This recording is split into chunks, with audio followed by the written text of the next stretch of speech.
सफ़र की शुरुआत हो चुकी है, ठीक है। दिल्ली से निकले हम बरसाना की तरफ। अंदाज़न समझे आप पूरा 139 किलोमीटर्स 140 किलोमीटर्स का टोटल डिस्टेंस है। तो बारिश हो रही थी, मौसम खूबसूरत हो गया था, तो हमने सोचा कि जो है बीच रास्ते में ना कुछ खाना पीना भी कर लिया जाए, क्योंकि ज़ियाना भी छोटी है साथ में, उनको भी भूख लग रही थी और मुझे और सोनिया को तो लगी रही थी। तो this is you can clearly see 81 miles Gulshan dhaba. ये गुलशन ढाबा है, ठीक है, जो कि होडल एरिया में पड़ता है, कोसी कलन में पड़ता है ये, ठीक है।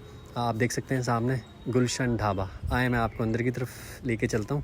आप चाहें तो बाहर भी बैठ सकते हैं और अंदर एसी हॉल है, वहाँ भी आराम से बैठ सकते हैं। अब इतनी गर्मी हो रही है, हमने सोचा भाई खैर बेशक बारिश हुई है, मौसम अच्छा है, लेकिन फिर भी हमने बोला आराम से अंदर एसी हॉल में बैठते हैं। जब पेमेंट पैसे उतने ही लगने, चाहे आप बाहर बैठे चाहे अंदर बैठे, तो क्यों ना एसी में बैठे बंदा आराम से तसल्ली से सुकून से मस्त बैठ के खाए पिए।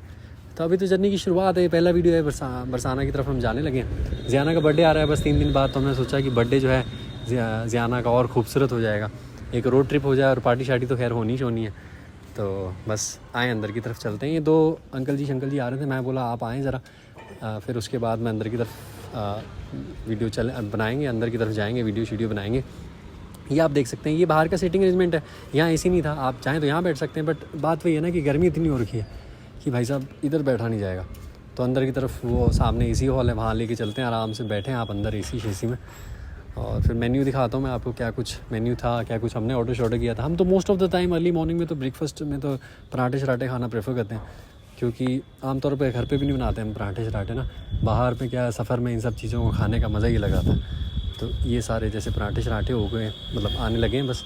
ये ज़ियाना एंड सोनिया बैठे हुए हैं, देवर जस्ट स्कैनिंग द मेन्यू कि क्या कुछ ऑप्शंस है। हालांकि डिसाइडेड तो पहले ही रहता है हमारा, ब्रेकफास्ट में तो अर्ली मॉर्निंग तो मोस्टली हम यही खाते हैं, बट फिर भी वो देख रहे थे। ज़ियाना आराम से बैठी हुई बटर के साथ खेल रही है, बटर के जो छोटे छोटे वो सैशे होते हैं उसके साथ खेल रही है। ये आप देखें, मैं आपको दिखाता हूँ, देखें फैमिली भोजनालय स्पेशल थाली 350 की, ठीक है। नॉर्मल थाली 250, राइस हो गए, पुलाव हो गए, डिफरेंट सॉर्ट ऑफ स्नैक्स हो गए। ब्रेकफास्ट में मेन्यू है, साउथ इंडियन हो गया, डेजर्ट हो गया, डिफरेंट सॉर्ट ऑफ आइटम्स हो गए। जो बंदे का खाने का दिल करे वो आप खाएं शाएं। डेजर्ट हो गया, ये साउथ इंडियन आइटम्स फिर से आगे। पन्ना पलटा जाए ज़रा पीछे, क्या कुछ है। लंच में तंदूर से बेवरेजेस, सब्जी, दाल मखनी, दाल फ्राई, दाल तड़का, कड़ी हो गई, ठीक है, सैलड हो गया, रायता हो गया, ये सारे ऑप्शंस है। एक और मेन्यू था थोड़ा कैफ़े सॉर्ट ऑफ ना, वो भी मैं आपको दिखा देता हूँ ज़रा, थोड़ा सा 1 सेकेंड। या दिस इज़ इट। ये सैंडविचेस हो गए, ठीक है, केक्स हो गए। केक्स तो यहाँ कौन खाता होगा, बट चलें खैर ठीक है। बर्गर्स हो गए, पास्ताज हो गया ये, ठीक है, टाको हो गया। पन्ना पलटा जाए फिर से, ये फिर कैफ़े के और बेवरेजेस सॉर्ट ऑफ हो गई, कोल्ड कॉफ़ी हो गई, फ्रापे हो गया, शेक्स वगैरह हो गए। जो मतलब बंदे का दिल करे ना वो खाएँ भी आप यहाँ पे। तो मेरे ख्याल में हमने तो पराठे शराठे ऑर्डर करने हैं, तो बस मैंने ऑर्डर प्लेस कर दिया था। अभी पराठे शराठे आएंगे, पराठे शराठे हम खाएंगे। ज़ियाना मस्ती करती रहती है, ज़ियाना खुश है। मुझे लग रहा था इस बार शायद वो ट्रबल करेगी थोड़ा बहुत ना, क्योंकि सफ़र में बेचारी बच्ची भी परेशान हो जाती है। वो भी अपनी तरफ से कोशिश तो पूरा करती है, लेकिन होता वही है ना, बेचारे बच्चे भी दुखी हो जाते हैं सफ़र में। गाड़ी में क्लोज्ड एनवायरनमेंट है, बेचारे कितनी देर तक उनका भी टाइम पास होना है। तो ये बस पराठे शराठे आने वाले हैं। तब तक मैंने बोला फ्रंट कैमरे से हम तीनों का आप देख लें ज़रा। तो ज़ियाना मस्ती कर रही है, ये आ गए, दिस इज़ द पराठे शराठे।